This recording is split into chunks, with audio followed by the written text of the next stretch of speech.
Good morning, welcome back to MDV TV. My name is Tom Huff, coming to you from Maison de Velo in Reigate, down in Surrey. Today we're going to talk about look, essentially the Look Huez, which is Look's new lightweight frame and bike.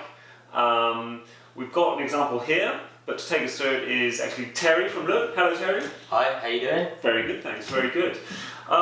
First of all, Look's a brand that we've been carrying since the start.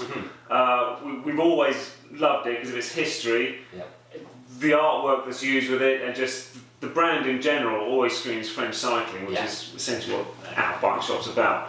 But a lot of people don't know the brand and don't know the history. Now, for instance, I know that they invented the clipless pedal. Yeah, absolutely, yeah. They also were the first carbon frame in the Tour. Yes. It's stuff like, are you able to give us a bit of history behind? Yeah, so you've kind of touched on two of our key milestones really. So Look themselves have actually been producing composite products since 1951, where they started off with ski bindings, and that's where the natural progression from ski bindings into the clipless pedal came from. And that was so they took that directly from skis, the actuation of just flicking out and the sort of, that's going to work on a pedal. Absolutely. I mean, people at the time, they were already, as we know, using toe straps because you get a better pedal efficiency. However, toe straps themselves aren't particularly efficient, so that's where the clipless pedal really took over. And when they launched it, it was in 1984. It was the first Tour that they were used. The La Vie Claire team. The artwork again, and the history there, one of the best jerseys ever. Absolutely. And then, of course, Eno went on to win the Tour that year. The following year, everyone in the pro peloton was riding these pedals. So it's a great kind of start for Look, but we haven't only just been making pedals. Only a few years later than that was 86, where we won the Tour on the first carbon fibre frame. Was carbon being used in skis at that point? Yeah, they were already not the exact type of carbon we know now. It was a composite. Over the years, naturally, our composite technology has massively improved to get to the carbon where we are today. But it was a form of it, yes. And even those early bikes in '86, they were a carbon Kevlar mix. So it was more of a composite rather than carbon we know today. But nonetheless, it was a carbon frame and the first to win the Tour in '86. And again, like the pedals, was it almost an overnight? Following year, everyone's getting onto carbon. Absolutely, yeah, absolutely. So Look themselves have always been, you know, by those two products alone, at the forefront of carbon fibre and composite technology, and kind of always pushing the boundaries of what is possible. And if it weren't for a brand like Look today, you know, you could argue we wouldn't have the bikes we have today. Exactly, which is why we love it. Yeah. So this is the new Huez. Yes. Now, in a later edition, we're going to look at the Huez RS, which is the super lightweight one. Remind me what does the RS stand for? So the RS Racing Sport. So it's effectively the high or ultra high mod version of this particular product. So the Huez, the name, because we wanted to create a lightweight climber's bike, yet make sure it's efficient. It almost made sense to call it the Huez. You know, Alpe d'Huez is the most synonymous climb in the Tour's history. It was that year. You done it?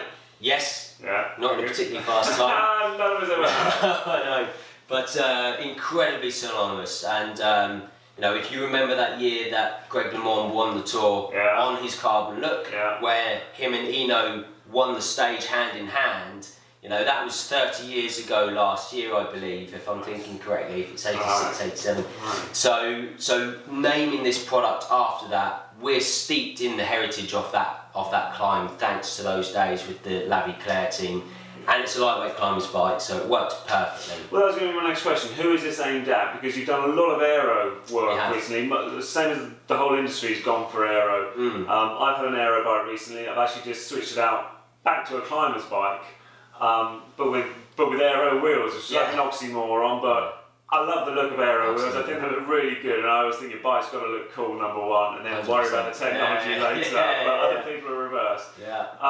So you've gone back to look. This is the classic geometry, two triangles, and no real aero shapes on there. What was the thought behind just going back to a climber's bike, back to pure lightweight?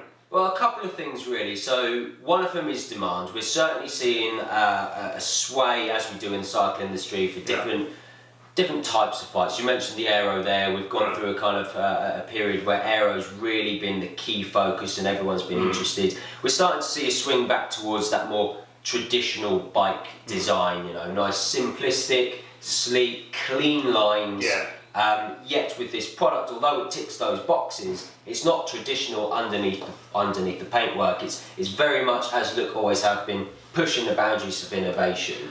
And that was actually really what led the shaping of our tubes. So we call it here optimized inertia section. Right. So what that refers to, because we wanted to create a lightweight climber's bike, yet it needs to be efficient, you need to have the correct shaping of tube to give you the right stiffness to weight ratio. So that dictates, in this section here, it's almost box shaped, so you've got some flat edges, whereas at the top here it's almost perfectly cylindrical.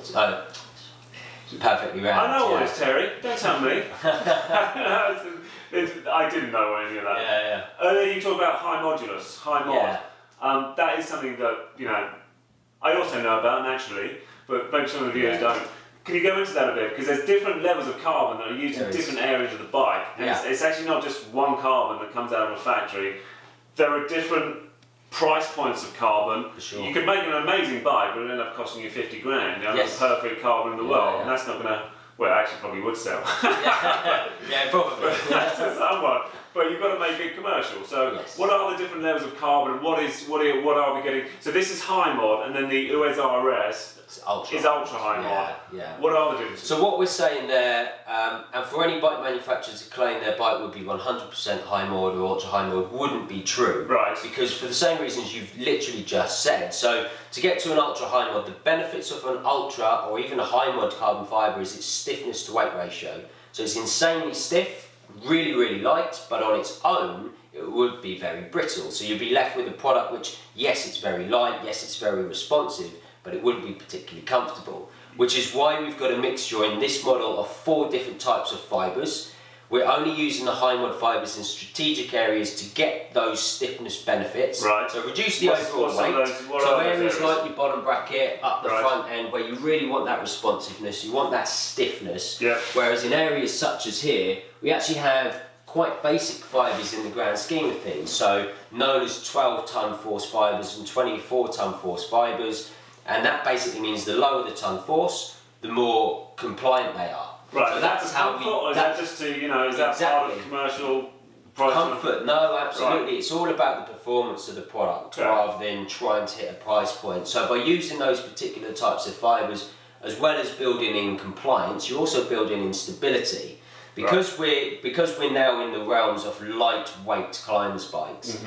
One of the downsides of really super lightweight bikes is they can feel quite twitchy. So what I mean, when we're talking about super light, because the Huez RS is it's really like 730 gram frame, so it's super light. And the build that we've all seen, we've had it in the shop previously already. We haven't got it today because it's absolutely tipping down. So we've chosen another day to do the ride on it, etc.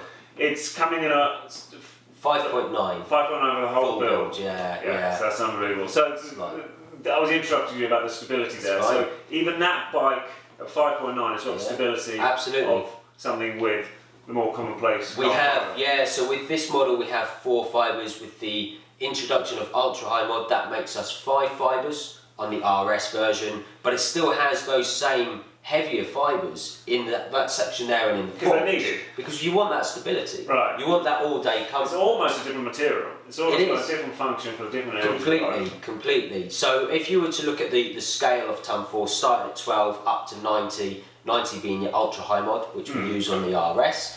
The benefits of that, like I've mentioned, you're massively reducing weight and increasing stiffness at the same time.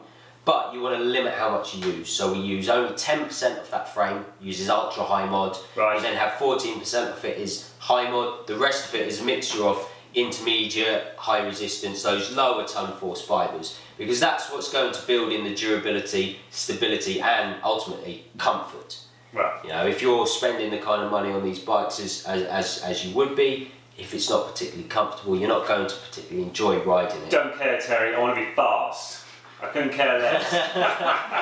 At the end of a long ride, no, it all goes out the window. It does. Because we went to the Alps, a big group of us from the shop all went out to the Alps, and it was. Yeah. Did you go up to Huez? You done the Marmot ride? We did the Marmot ride, but we threw the Lisettes in as well for a bit of fun. Of course. And what's 108 miles? Exactly. And it was all fun up until we said the Glandon was awesome, went down perfectly, easy peasy, got the sets, great, it's all good fun.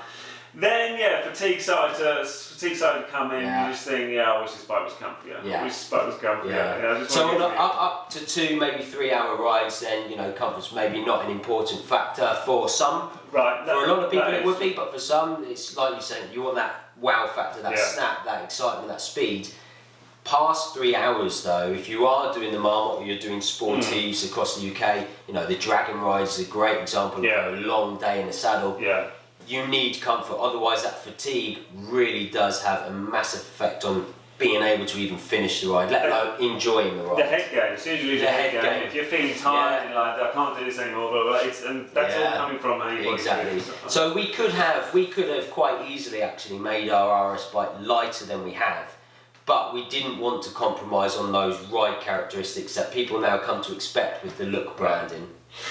Now, so how does that work so I assume Look are going to be in the Tour again, I know that. For sure. It's what happens with the weight limits? I know there's talk about getting rid of them one day, but it's obviously going to come in under.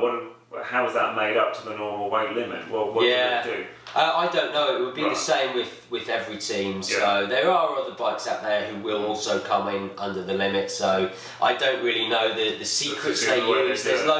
There's loads of talk, isn't there? Lead weights in the seat, using ice so it dissipates and disappears by the time you're out. Have you not? No. Yeah, using ice. As it melts, you hit the limit when you start, but when you get going, it's gone. So there's loads of little secrets, but I don't know what our team would use. Well, thank you very much, Terry. Thank you for your time. It's been an absolute pleasure having you in, and we look forward to seeing you as RS, which we're going to get one of the shop riders to go out and take it for a spin-up box. But until then, brilliant. Thank you. Thank you very much. We don't shake hands on this show, Terry. I do not. It's too formal.